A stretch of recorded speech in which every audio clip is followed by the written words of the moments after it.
Amém. O assunto que eu quero tratar é sobre sexualidade, subjetividade e uma problemática envolvendo a palavra normal. E o que seria esse normal, né? E aí eu fiz uma provocação aqui logo no começo. Eu queria que vocês pensassem sobre isso, porque a gente vai pegar esse gancho depois, tá? Quando a gente avançar. Imagine que você é uma pessoa negra no final do Brasil Império, a escravidão acabou, todas as pessoas são iguais e todos possuem liberdade. Você está livre. Qual é o problema dessa afirmação? Eu coloquei aqui alguns problemas com essa afirmação, se você é uma pessoa negra nesse período. A inexistência de meios para subsistência, a inexistência de políticas públicas para igualar as situações das pessoas, o imaginário social quanto à diferença das raças. Por quê? Porque a gente tinha uma mentalidade na sociedade nesse período. A gente tinha uma cultura de eugenia aqui no Brasil também, e a gente tinha marcas físicas e emocionais nessas pessoas que cresceram ou então no decorrer da sua vida foram escravizadas, né? E também não havia direitos humanos para essas pessoas. Então, eu coloquei isso aqui basicamente como uma provocação para a gente pegar isso depois, no desenvolver do nosso raciocínio, tá? Agora eu quero a participação de vocês.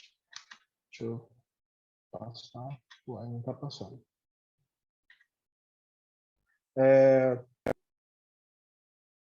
Existe alguma diferença entre um casal homoafetivo e um casal heteronormativo?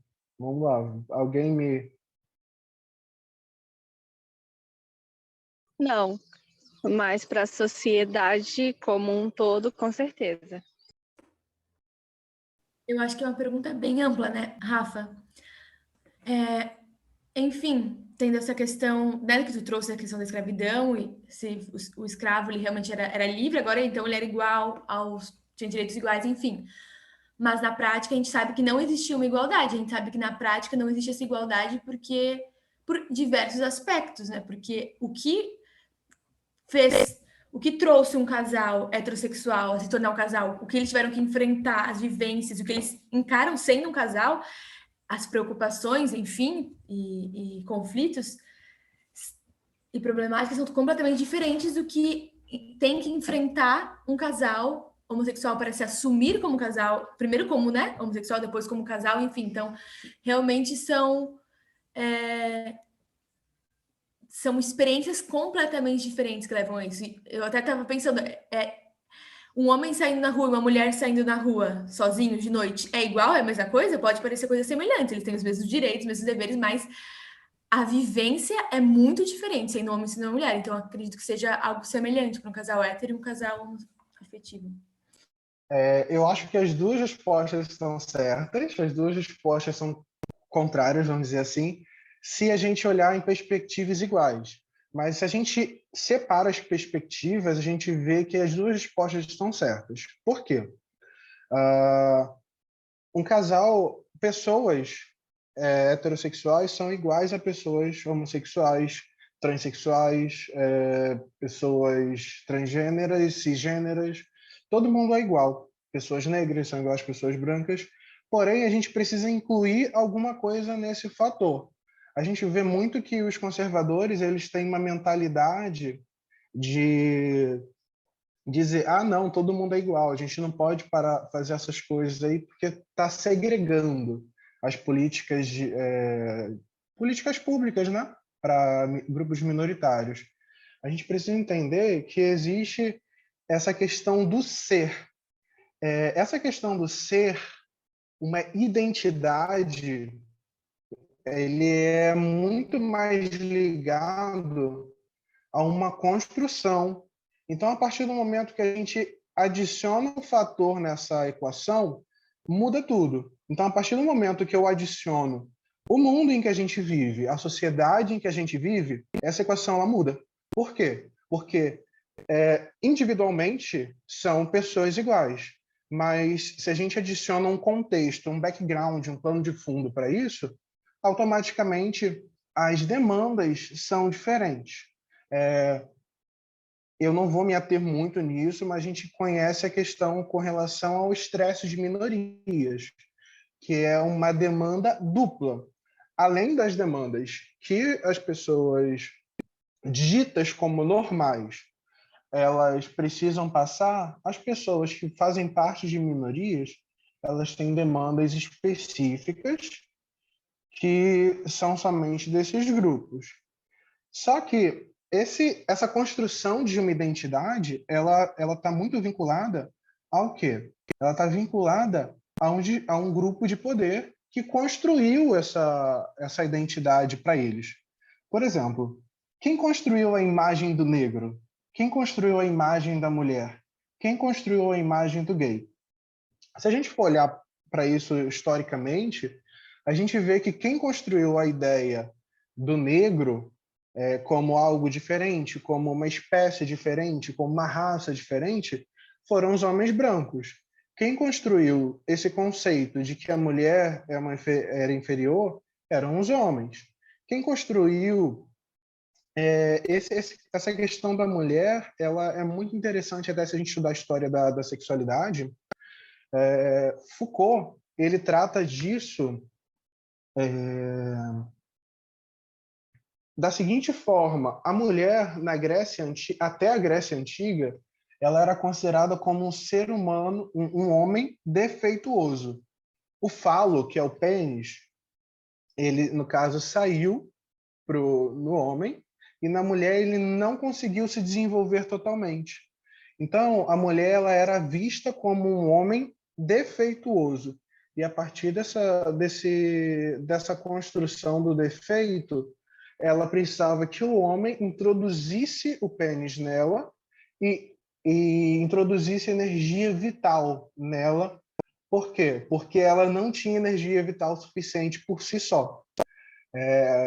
E aí, com o passar do tempo, algo bem recente, a gente só foi olhar para a mulher como diferente, vamos dizer assim, biologicamente do homem, há pouquíssimo tempo, que foi durante a Idade Média.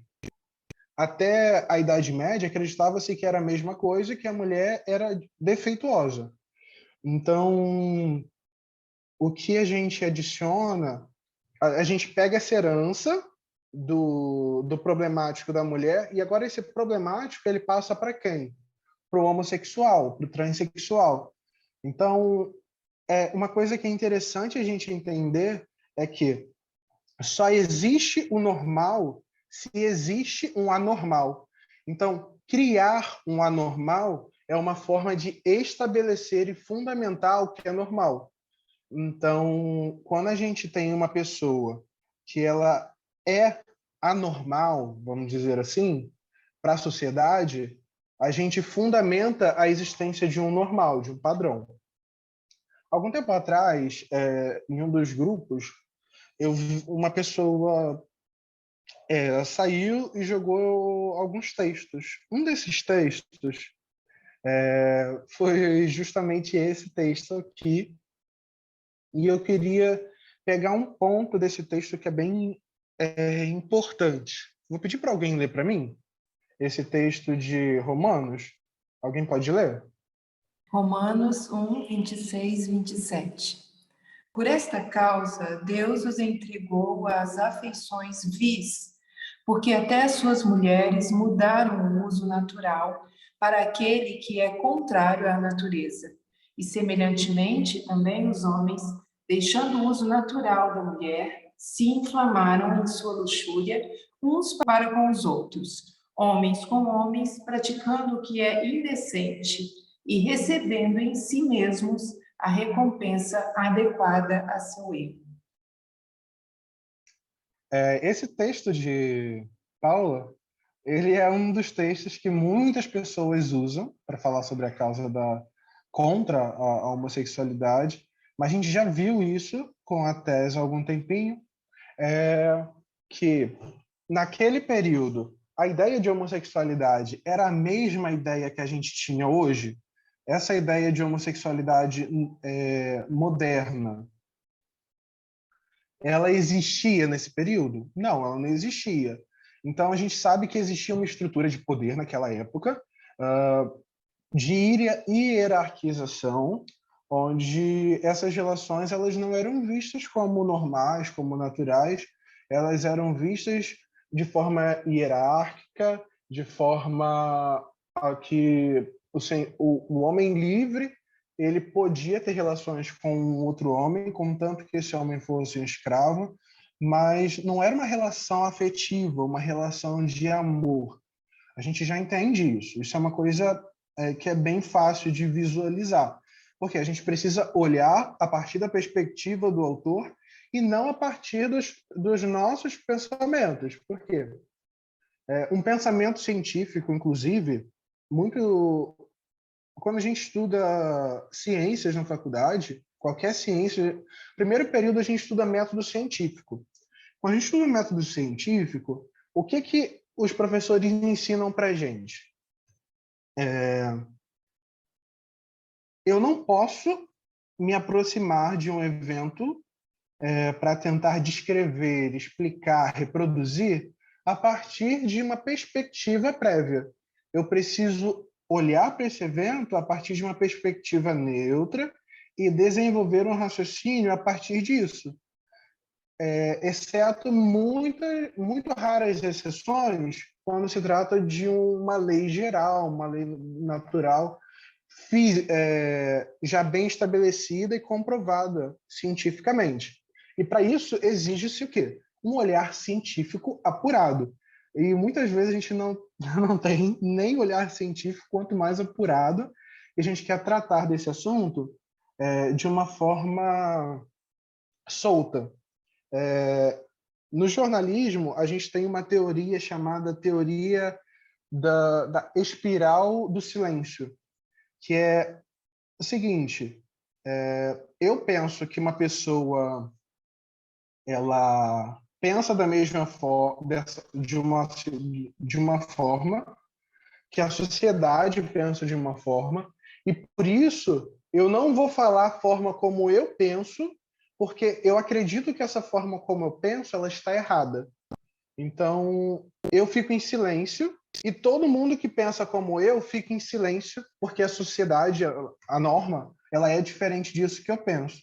E acaba que muitas pessoas, não necessariamente uma minoria, pensa daquela forma e ninguém fala justamente pelo pensamento cultural traçado, né?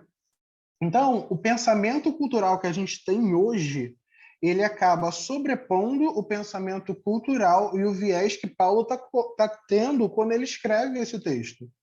Então, isso aqui era só um parêntese que eu queria fazer, porque o principal desse estudo que eu quero trazer é o que é o normal, o que é o natural.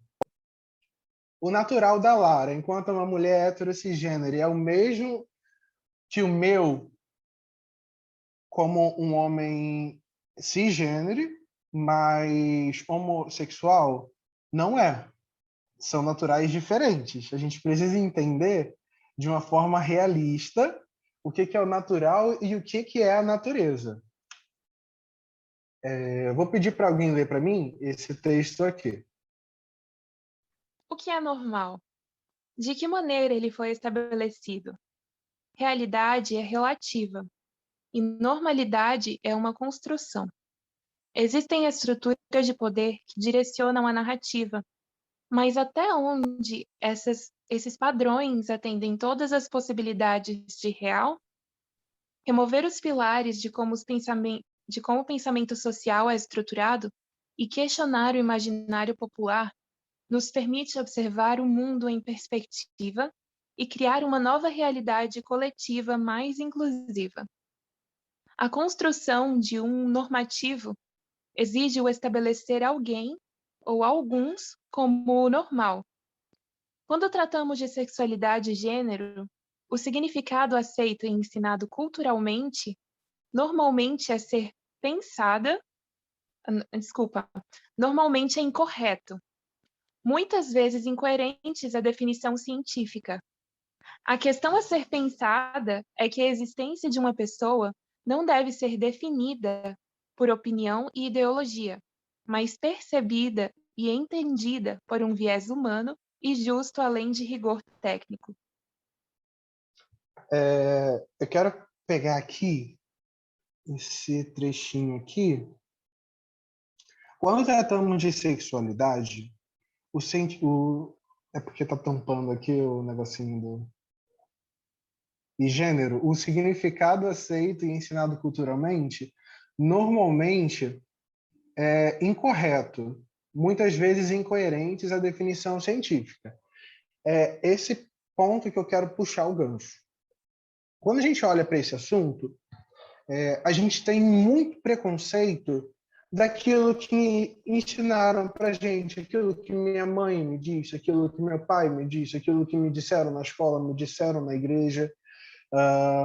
E aí eu tenho sentidos para as palavras que não necessariamente são sentidos reais dessas palavras. E aí eu quero trazer aqui para vocês um experimento antigo. Um carinha chamado William Gladstone, ele conduziu um experimento sobre uma pesquisa, na verdade, sobre o texto da Odisseia, um dos textos bem clássicos da antiguidade. Ele percebeu uma coisa, que quando Homero, o autor, fala sobre o oceano, ele está falando sobre o oceano, mas ele não fala que o oceano é azul. Ele fala que o oceano ele é cor de vinho. O mesmo para as ovelhas. As ovelhas elas são meio roxas, né? Meio roxeadas. Então, as pessoas na Grécia Antiga, elas viam o oceano roxo e a gente vê azul? Não. Tem alguma coisa aí nesse meio que modificou a nossa forma de visualizar a realidade. E o que é isso? Se a gente for olhar para um viés histórico, na Grécia Antiga não existia a palavra azul. A palavra azul não existia. Então, o que eles pegavam? Eles pegavam um sentido mais aproximado que eles tinham, que era o roxo, e colocavam para quê? Para aquela ideia de azul que eles tinham. Ainda na Odisseia, o preto ele é mencionado 200 vezes, o branco 100 vezes, e a aparição de outros tons. O vermelho aparece menos de 15 vezes e o amarelo e o verde 10 vezes, sendo que o amarelo e o verde eles eram intercambiáveis. Por exemplo, o mel ele era verde. Então a gente vê que o sentido das palavras, de acordo com a cultura, ele modifica-se. Então, agora eu vou trazer um experimento de Jules Davidoff. Ele viajou até a Namíbia, lá tem uma tribo, a tribo Imba. E aí com a tribo Imba ele fez um experimento. A tribo Imba ela não tem palavras diferentes para a palavra azul, para azul e verde, para essas duas cores. E aí, nesse experimento, ele mostrou essa imagem para eles.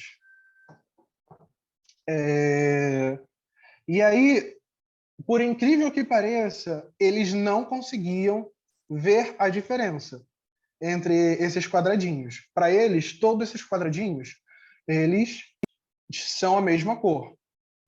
Isso quer dizer o quê? Se eles não têm uma palavra que diferencia, por mais que eles vejam a realidade, eles não conseguem decodificar essa realidade. Aí você fala, você tá meio doido, né? Aí eu vou fazer essa mesma experiência com vocês. Para Agora, eu quero que vocês me digam qual desses quadradinhos ele é de uma cor diferente. Vocês sabem me dizer? Nenhum, é tudo verde. É tudo verde? Aparentemente, sim. Rafa, Eu mesmo colori esses quadradinhos, tá? Eles são diferentes, tem um diferente. Pode falar. a impressão que eu tenho é que alguns são mais claros do que outros. Eu não sei se realmente é. Esse quadradinho, ele é de uma cor, de uma tonalidade de verde diferente. Ele é um verde Eu mais ia falar- claro. Os demais são um verde mais escuro. Essa imagem, ela também foi mostrada para os Zimbas. E, pasmem, os Zimbas conseguiram visualizar essa diferença. Sabe por quê? Porque, para eles têm palavras diferentes que não têm relação. Não é verde escuro e verde claro. Eles têm, acho que é Jimbu e Zuzu. São palavras diferentes para verde escuro e verde claro. Então, para eles é muito fácil visualizar essa diferença. Por quê? Porque eles têm palavras diferentes que não se relacionam. Enquanto aqui, no exemplo anterior, nós temos palavras diferentes que não se relacionam, que são azul e verde. Então, a gente consegue visualizar, mas eles não conseguem. E aqui, no caso, eles conseguem visualizar e nós não. Então, o que eu quero provocar é o seguinte: se eu não tenho uma palavra que defina a realidade, mesmo que eu veja a realidade, eu não consigo decodificar o que eu estou vendo. Então, eu não sei o que eu estou vendo. Então, quando a gente trata de sexualidade, a gente tinha uma ideia, uma concepção errada até pouco tempo sobre muitas palavras. A gente misturava um monte de coisa e achava que era tudo a mesma coisa. Eu quero provocar vocês agora tratando do significado dessas palavras, sendo que esses significados que eu vou trazer, acredito que a maioria já saiba. E eu peguei esses significados de profissionais, tá? Eu não peguei aleatoriamente na internet. Vamos lá. Sexualidade. Essa pergunta é uma pergunta que eu queria que vocês me respondessem, sabe? Porque eu acho muito vaga a nossa percepção do que é a sexualidade. Alguém se arrisca a dizer o que é sexualidade? Gente, Rafa, eu quero fazer um comentário, não tenho nada muito firme, mas enfim. Diga-me. Eu estava vendo alguma live ou trecho de uma psicóloga adventista, inclusive, ela está fazendo um trabalho bem legal em relação à educação sexual, na prevenção do abuso em especial, educação respeitosa e tal. Mas segundo ela, o conceito que ela viu, eu fiz só de relance, então eu não lembro, sabe, exatamente. Mas sexualidade seria muito mais amplo do que a gente encara. E tá como se estivesse ligado com a afetividade, com sentimentos assim íntimos e profundos da alma, e não simplesmente ao sexo, relação sexual entre, né, um casal de parceiros, enfim. Eu achei bem interessante, porque foi um conceito muito novo. Aí só vi essa ideia me veio quando tu perguntou. De acordo com o Instituto Paulista de Ginecologia e Obstetrícia, o sentido de sexualidade poderíamos perfeitamente substituir a palavra de sexualidade por vida. Ao nascer, entramos em contato com o mundo que nos cerca, percebemos o quanto é importante nos relacionar com ele.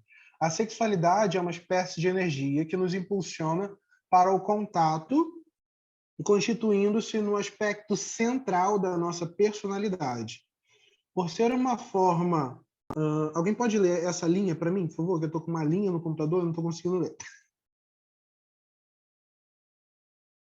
Por ser uma forma especial e profunda de comunicação do indivíduo consigo mesmo e dele com o outro, a sexualidade promove o autoconhecimento e possibilita conhecer este outro, sendo desenvolvida exatamente através da interação social.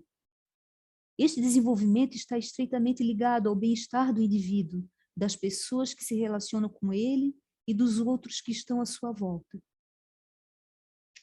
Então, a sexualidade, ela é uma das partes centrais da nossa personalidade. Por quê? A sexualidade, ela vai ditar o seu comportamento social desde muito novo. Por exemplo, eu, ao me relacionar afetivamente com um amigo, se ele for homem ou se ele for mulher, socialmente, eu preciso me relacionar diferente com essas pessoas. A forma como eu me relaciono com meu pai, ela é diferente da forma como eu me relaciono com a minha mãe, pelo simples fato de eu ser um menino. Então, a sociedade, ela estipula diversas formas de tratamento. Então, todo o nosso lidar, a nossa vida, ela é permeada pela nossa sexualidade, orientação sexual, tudo isso. Nosso comportamento. Então, a nossa sexualidade, ela está estritamente ligada à nossa personalidade. Ela não somente é a nossa orientação sexual, não é se eu sou uma pessoa cis, ela é como se fosse um aspecto identitário de quem eu sou. Então, a sexualidade, ela dita quem é o Rafael. Então, a sexualidade ela é muito mais profunda do que aquilo que a gente simplesmente pensava a vida toda. Sexualidade, ela é diferente do sexo biológico, ela é diferente de gênero, ela é diferente da identidade de gênero e ela é diferente da orientação sexual. Eu vou tratar cada um desses aqui para a gente poder entender isso.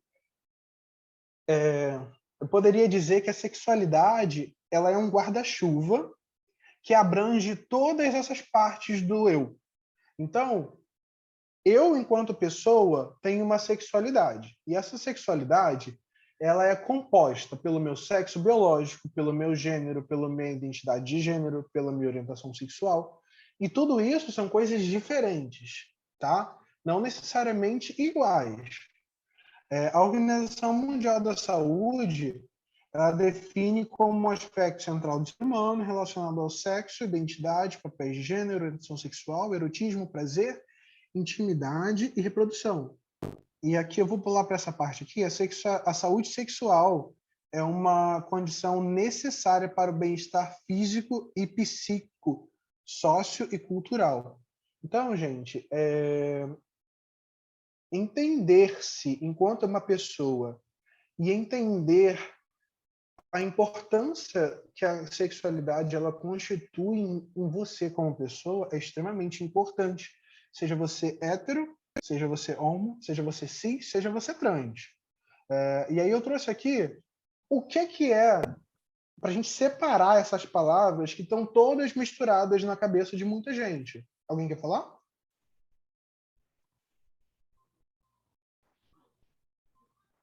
Sim. Então, o que seria o sexo biológico? Sexo biológico é como você veio ao mundo. É o cromossomo, né? É a antiga construção social sobre o que significa homem e mulher. Entenda que homem e mulher hoje não é entendido mais como sexo biológico, tá? Ter pênis ou ter vagina não significa ser homem ou ser mulher. Pênis não é de homem. Vagina não é de mulher, ok? A gente pode entender o seguinte: sexo biológico é fêmea, macho ou intersexo. A gente tem, acho que são 7 tipos de intersexualidade. Se a gente pudesse, a gente não vê, né? Então, mas se a gente pudesse ver todo mundo peladinho, peladinha, assim, na rua, a gente veria que as nossas genitálias, elas não são iguais. Existem pessoas, muitas pessoas intersexuais no mundo, que intersexualidade nada mais é que uma intersecção dos órgãos sexuais. Lembrando que, biologicamente, nossos órgãos sexuais, tanto o pênis como a vagina, eles desenvolvem a partir da mesma coisa. Então, se for um menino, ele vai se desenvolver de uma forma. Se for uma menina, vai se desenvolver de outra forma. Ok, mas isso tem que ficar bem claro. Sexo biológico é macho, fêmea ou intersexo, não é homem e mulher, entende? Então, como você nasceu? Ah, eu nasci macho, eu nasci fêmea. Isso é o sexo biológico. Agora, gênero, isso aqui é um ponto bem legal. Gênero não é uma entidade natural e biológica. O gênero, ele é uma construção social. Ou seja, o indivíduo que nasceu macho, a gente vai dizer, ele vai fazer isso, isso, isso, isso, aquilo. Ele vai se comportar dessa maneira, daquela maneira. Agora, o indivíduo que nasceu fêmea, a sociedade diz, ele vai se comportar dessa maneira, ele vai fazer isso, ele vai gostar disso. Então, homem e mulher não são entidades naturais e biológicas. São entidades culturais construídas. São papéis que são atribuídos e são ensinados para a gente. Nosso pai, nossa mãe, a sociedade ensinam a gente como a gente deve agir. Então, só um parênteses. O que a gente está fazendo aqui agora nada mais é do que uma aula de educação sexual, que é o que a direita cristã ela chama de ideologia de gênero, né? Eu vou trazer agora um vídeo. Eu não sei se esse vídeo ele depois vai ser subido para o YouTube. Se esse vídeo for subido para o YouTube, o nome desse vídeo agora eu esqueci. É um vídeo da Rita Von Huth. Se ele for subido por direitos autorais, vai ser Rafa, necessário. tem uma pergunta. Sim, sim. Rafa, você falou aí uma coisa que eu fiquei assim meio que na dúvida. Você falou que a sociedade é que nos ensina a se comportar como homem ou como mulher. Foi isso que eu entendi que você falou? Isso Foi mesmo. isso? Uhum. Tá. Então, peraí. Eu nasci macho, como você disse, nas tuas palavras, macho, né? Isso. Eu tenho uma irmã, por parte de pai. Ela nasceu fêmea. Tá? Então, Sim. essa educação de educar um filho macho, como nas tuas palavras aí, com comportamento de homem, seria errado. Se eu educasse ele de maneira com comportamento feminino, seria certo também. Eu fiquei meio confuso nessa tua orientação, na tua explicação. Não entendi bem. Não existe um certo e um errado. O que a gente precisa entender pessoas são seres autônomos e pessoas possuem identidade de gênero, que é o próximo ponto que a gente vai desenvolver. Tá? Eu vou só fechar esse ponto e quando a gente chegar em identidade de gênero, eu volto na sua pergunta e respondo isso, tá? Para a gente poder amarrar direitinho, beleza? Tá bom. Eu vou fazer o seguinte, eu vou passar esse vídeo rapidinho da Rita Von Huth. Se esse vídeo for para o YouTube, é necessário cortar, tá, gente? Por direitos autorais. Eu acho que até respondeu um pouquinho a sua questão, né, Marcos, de certa forma. Não sei se deu para dar uma ilustrada. Porque toda essa construção do que é o gênero é uma construção de que a sociedade inventa. Então, em lugares diferentes, o gênero ele é diferente. Então, hoje mesmo, se a gente for lá para a China, para a Ásia, na Ásia mesmo nós temos uma diversidade muito grande disso. Na parte sul da Ásia, ali no Oriente Médio, a gente pode ver o quê? Que a ideia de homem que eles têm e de mulher que eles têm é diferente pra caramba da ideia de homem e de mulher que nós temos aqui, e é diferente pra caramba da ideia que eles possuem lá na China, no Japão, que são culturas extremamente diferentes. Então, o gênero, ele é uma identidade cultural. Então, a cultura, ela idealiza o gênero. E nada mais é... A nossa dificuldade de visualizar isso é justamente porque nós já estamos inseridos numa ideologia de gênero. Então, nem sempre uma estrutura de poder construiu essas identidades, mas nem sempre essas identidades elas abrangem todas as pessoas. Todas as pessoas são diferentes e possuem necessidades diferentes. E é que a gente vai entrar agora na identidade de gênero. A identidade de gênero, ela é como a pessoa se enxerga no mundo. É a maneira como ela se percebe e se reconhece a partir da ideia de homem e de mulher que foram construídas. Então, eu posso olhar para essas ideias e falar, eu me identifico com isso. Eu não me identifico com isso. Eu me identifico com os dois. Eu não me identifico com nenhum. Então, a identidade de gênero, ela normalmente ela já nasce pré-programada. Mas a gente vai desenvolver no decorrer da vida. Por quê? Porque tem interações sociais e psicológicas que vão moldar a nossa identidade de gênero. Por exemplo, eu nasci um homem. Eu nasci macho, nasci um menininho, vamos dizer assim. Então, eu posso me identificar com o universo daquilo que é masculino, que é aquilo que foi estipulado para o universo do homem, ou não. E me deparar com uma sociedade em que eu não me encaixe nesses padrões pode ser algo extremamente destrutivo para mim como pessoa. Deixa eu tornar isso prático para a gente. Tinha um menino de 4 anos. Ele foi procurar um psiquiatra, a família, né, foi procurar um psiquiatra para esse menino. Essa é uma história verídica, tá? E ele passou por vários psicólogos, e aí o psicólogo falou: nasceu menino, cria como menino. Foi no pastor, nasceu menino, cria menino.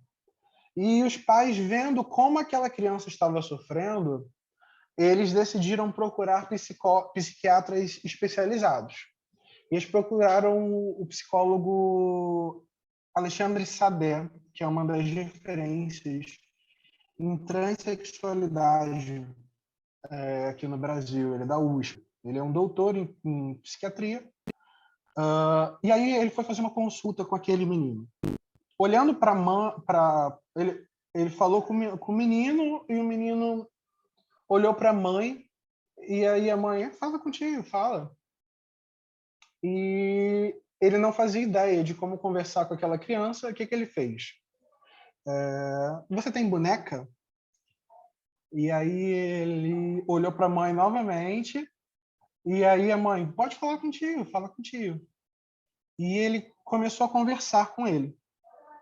Depois de um tempo, conversando sobre o universo das bonecas, sobre as bonecas que ele tinha, ele já estava mais solto, né? Já era íntimo do médico, já era amigo.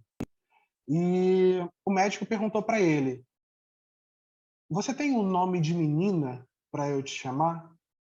E aí aquela criança abriu um sorriso enorme. Então, ele falou esse nome de menina para o médico.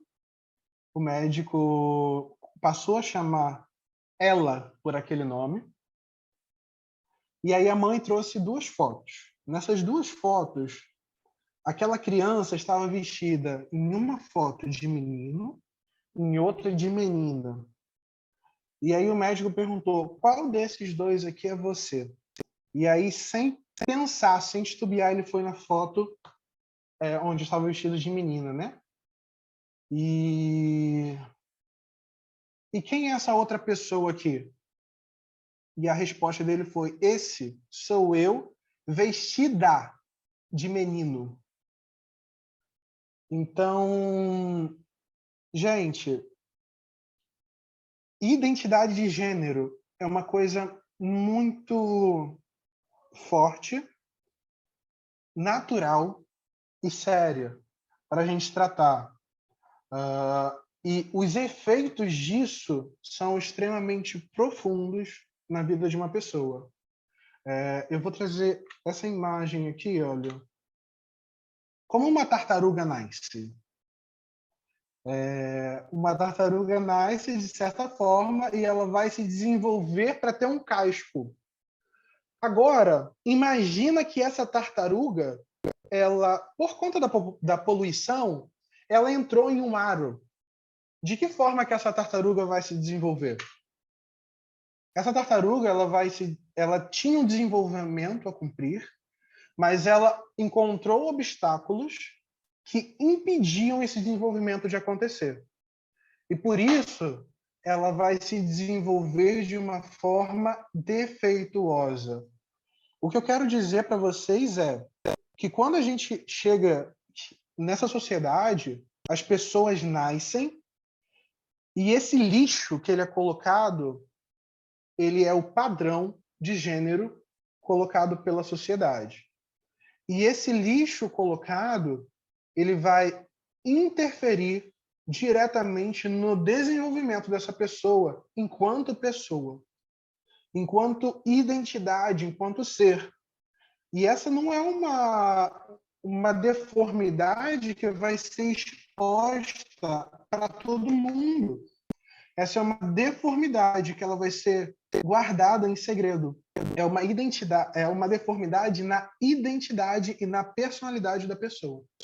Então, eu quero que vocês entendam o quão problemático é a gente tratar sobre assuntos relacionados à sexualidade, gênero, identidade de gênero, expressão de gênero. Por quê?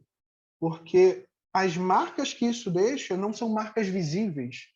E, muitas vezes, nós, como pais, como amigos, não vemos essas marcas na vida das pessoas. Mas essas marcas estão ali e são marcas silenciosas.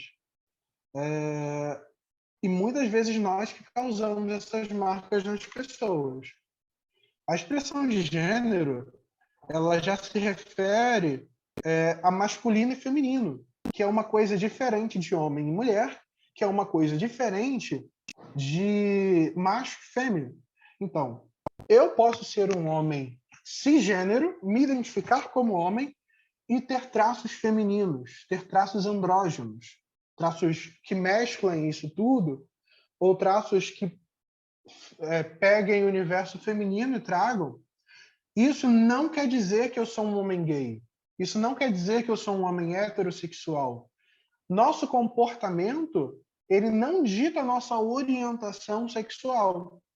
A orientação sexual, ela já é por quem eu vou me atrair. Se eu gosto de homem, eu gosto de mulher, eu gosto dos dois. Então, é importante a gente tratar disso. Por quê? A minha orientação sexual não tem a ver com a minha expressão de gênero. Eu posso ser um homem gay e ser masculino. Eu posso ser um homem gay e ser feminino. Eu posso ser um homem hétero e ser feminino. Eu posso ser um homem gay e ser masculino. Então, é uma infinidade, sabe? Minha provocação é a seguinte. Alguns anos atrás, a nossa perspectiva de mundo era essa aqui. A gente olhava para a sexualidade como se ela fosse uma linha. E como se todas essas coisas fossem misturadas. Só que a sociedade, ela nos colocava de uma forma a visualizar essas coisas sem mudar a perspectiva em que estávamos. Mas se a gente mudar a perspectiva, a gente vê que isso não é uma linha. Por exemplo, se eu olho para uma folha assim, ela vai parecer uma linhazinha. Mas se eu viro essa folha, eu vejo que ela é uma folha. Então, a partir do momento que eu mudo a perspectiva e olho para a sexualidade de uma perspectiva diferente, eu vejo que todas essas coisas são coisas diferentes que compõem a sexualidade. E todas essas coisas são independentes entre si. O meu sexo biológico, ele é uma coisa. A minha identidade de gênero, ela é outra coisa. A minha expressão de gênero é outra coisa. Minha orientação sexual é outra coisa. E a junção disso tudo e muitas outras coisas vai compor a minha sexualidade, e a minha sexualidade vai compor a minha identidade como uma pessoa. Deixa eu ver. E aí, eu quero voltar naquela pergunta lá da frente. Imagina que você é um escravo na época do Brasil Império, a escravidão acabou, você está livre. Qual é o problema dessa afirmação? E aí eu trago outra pergunta. Imagina que você é um LGBTQIAP+, em 2021. Você tem o direito de casar, e esse movimento diz que você é igual perante os olhos de Deus e aceita o casamento entre pessoas do mesmo sexo. Qual é o problema dessa afirmação? Eu quero trabalhar o seguinte: o problema nunca foi poder casar ou não. O problema nunca foi ter direitos iguais para pessoas de sexualidade, sexo, orientação, identidade de gênero diferentes. O problema o problema lá em 2018 era usar calça ou ordenar mulheres? Não. O problema era a escravidão? Não. Lá no período da escravidão? Não. O problema era a mentalidade que gerou esse problema, entende? Então a gente tem um problema raiz que gera um problema secundário. E aí quando a gente vai resolver problemas, a gente precisa entender que não é tão simples como a gente pensa. Então, quando a gente entende que o casamento homoafetivo ele não é um problema aos olhos de Deus, a minha pergunta para vocês é: a mentalidade em volta disso, ela já foi resolvida? Eu não digo no geral, eu falo, olha para você. A mentalidade que envolve o normal, que é o problema, a criação de um normal, de um normativo, ela foi resolvida? As pessoas LGBTs, elas estão prontas para um casamento? Lembra da experiência da tartaruga que eu trouxe para vocês? Ou as marcas que elas têm, elas precisam ser resolvidas ainda?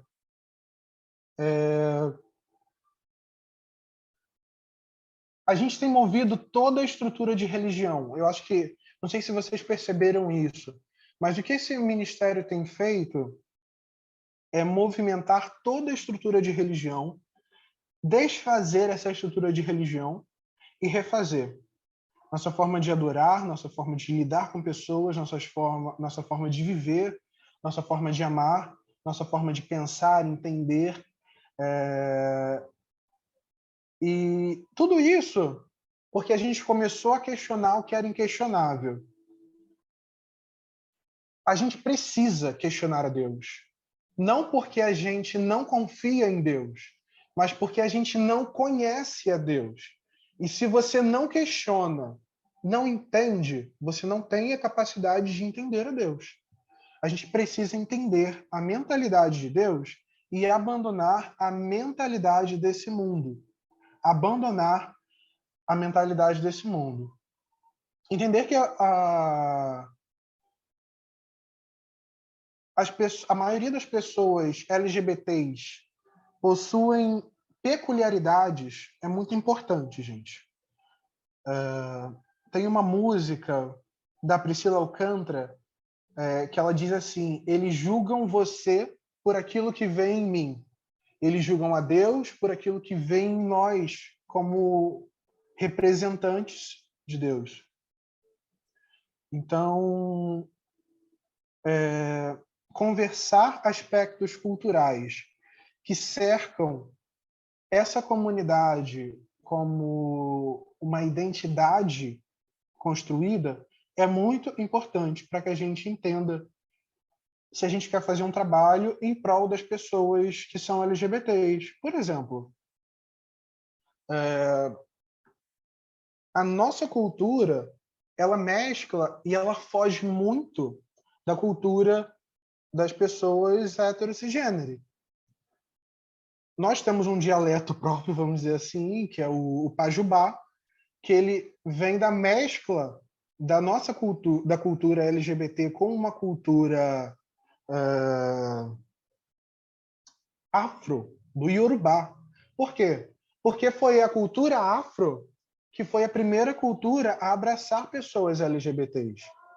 Nós temos uma herança de afastamento moral dos padrões cristãos. Por quê? Porque quando a gente construiu uma identidade para se proteger da mentalidade pública, a ideia era de que a gente precisava se afastar completamente daquilo que a sociedade tinha. Então, se a religião e a moral religiosa nos afeta, nos machuca, nós precisamos afastar-nos completamente disso. Se eu não vou me casar, para que eu preciso esperar para ter relações sexuais? Então, eu acho que a gente precisa entender que existem motivos, que existem coisas que constituem pessoas em suas diferenças.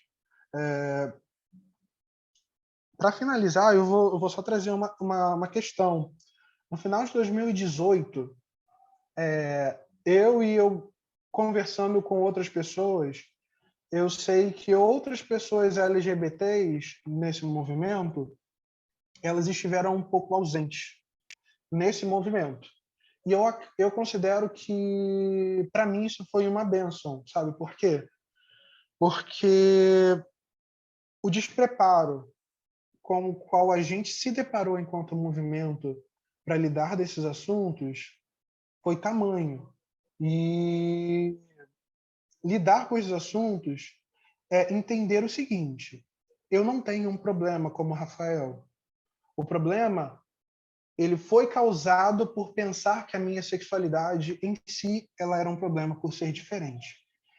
E eu precisei reformular e entender a minha identidade como pessoa e lidar com esses assuntos identitários.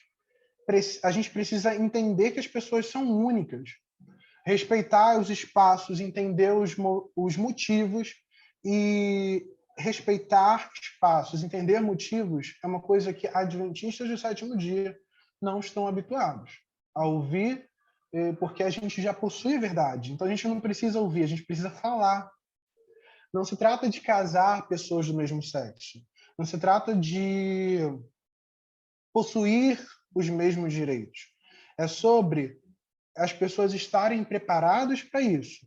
Crenças limitantes, mesmo que desfeitas, elas se perpetuam como impulsos limitantes. Existem pessoas LGBTs nesse movimento, e onde elas estão? Eu faço essa pergunta para vocês. Por que essas pessoas não se mostraram? Eu quero dizer o seguinte, que o primeiro motivo é porque essas crenças limitantes ainda as limitam, e o segundo motivo é porque essas crenças limitantes limitam as relações dessas pessoas com as outras, com os demais. Esse movimento ele precisa ser um lugar seguro para essas pessoas se a gente quer representar a mentalidade de Deus.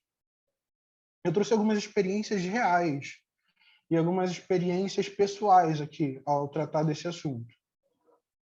Trabalhar esse tema é ouvir pessoas, ouvir suas subjetividades, entendê-las, porque a maioria dessas pessoas precisou lidar com isso durante toda a sua vida sozinho. Eu costumo dizer que, dentre as causas identitárias,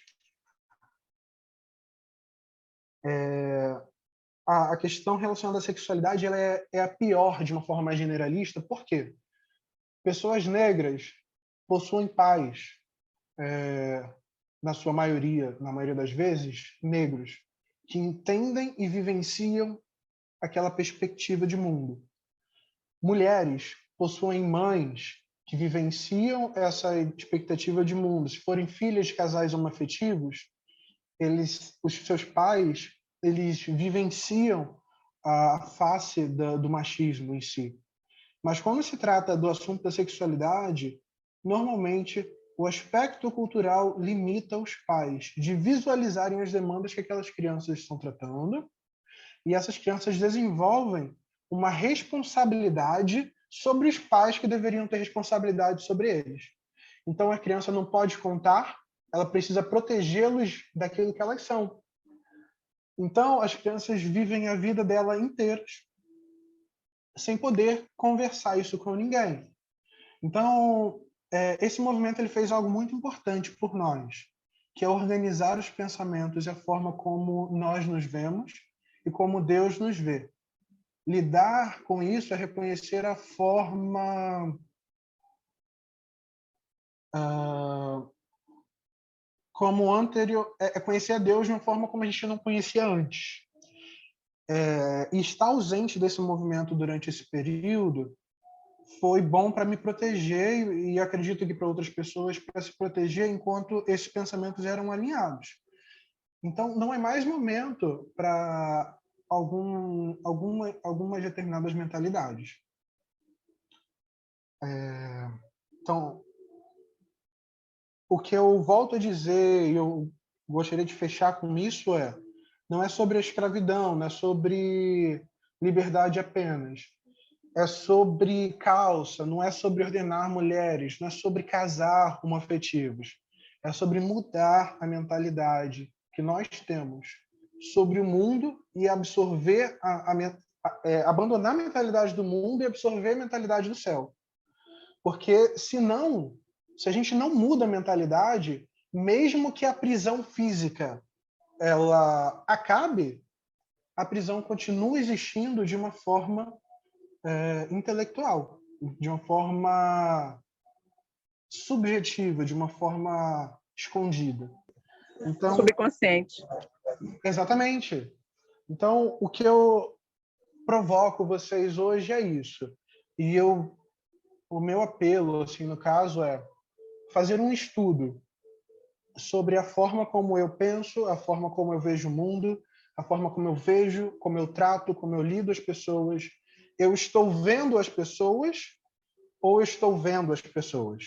Eu simplesmente vejo elas na minha frente ou eu estou vendo a realidade que circunda essa pessoa, suas demandas, suas necessidades? Estou adequando a mensagem que eu estou levando a essas pessoas ao que elas precisam, sabe? Então, quando eu trago esse assunto, é entender que a subjetividade, a normalidade para pessoas LGBTs, ela é diferente da realidade e a normalidade que nós estamos habituados a ver no mundo em geral. E a gente precisa alterar essa forma de olhar para o mundo se a gente quiser alcançar essas pessoas. Rafa, eu entendi bastante coisa que você passou aí. Aquele vídeo me deu alguns esclarecimentos. Mas o bom de ter você como professor é que você é meu amigo também. Então, eu vou pedir a você que eu vou levar aqui algumas granadas de impacto para botar aí na tua mesa para você me ajudar a desmontar elas. Para me entender um pouquinho mais, tá? Eu ainda tenho um certo, vamos dizer assim, um bloqueio, tá? Eu ainda tenho esse problema, né? Essa dificuldade para entender algumas coisas, inclusive até o que a Tess passou com alguns textos, e fica batendo muito assim com aquilo que eu fui ensinado, né?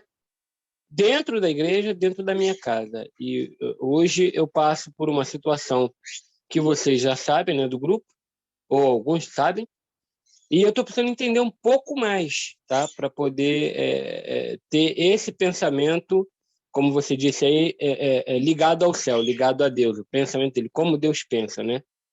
Eu preciso entender mais. Então, eu vou precisar de ir aí na casa do meu amigo para tirar algumas dúvidas, algumas perguntas bem difíceis para mim. Por isso eu falei que vou levar algumas granadas de impacto aí no sentido figurado para você me explicar, tá bom, meu amigo? Mas foi ótimo, gostei muito. Aquele vídeo esclareceu algumas coisas, eu entendi, mas eu estou com alguns bloqueios ainda que eu preciso derrubar e eu estou precisando de uma ajuda. Tá bom? Não, claro. Vamos orar para a gente poder encerrar?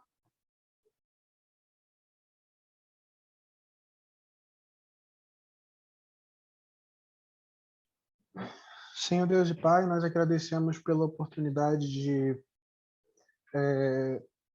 estudar e aprender um pouco mais sobre como pessoas são complexas, como pessoas são diferentes e o quão rica é a sua criação. E que nós possamos, Senhor, estar desconstruindo. Esse é o nosso desejo, desconstruir essas ideias em nossas cabeças, em nossas mentes e reconstruí-las da forma correta, de forma a abraçar essas pessoas, todas elas, da forma como o Senhor as criou. Essas são as bênçãos que nós agradecemos por Jesus, nosso amigo. Amém.